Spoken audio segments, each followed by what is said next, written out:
Ang Ginoo andam gayud nga mutabang, andam gayud nga mutubag sa mga tawo nga nagkinahanglan sa iyang tabang. Pero naa kini kondisyon.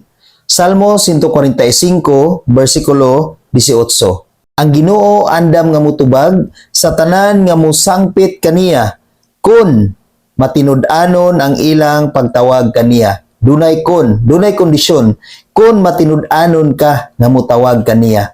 Kung ikaw ni sampit sa Dios, nangayo kag tabang sa Dios, nagpakitabang kaniya, kay dili na nimo makaya ang imong problema. Dili na nimo makaya ang imong kaluyahon.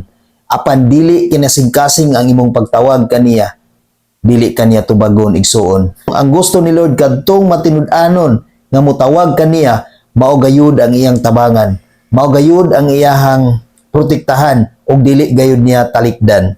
Kadtong matinud-anon nga mutawag kaniya, mao gayud ang iyang tubagon. Tungod kay ang matawo nga mutawag ra sa panahon nga nibati sila og kaluya og problema, dili kana sila matawag nga matinud-anon sa Dios. Tungod kay ang tawo nga matinud-anon sa Dios, sa matag adlaw nagtawag sa Dios. Sa matag adlaw nagpasalamat ug nagpasidungog sa Dios. Dili lang sa kasakit kun dili sa kalipay, sa tanang higayon nagtawag siya sa Dios. Maong dunay kondisyon ang Dios sa iyang pagtabang kanato.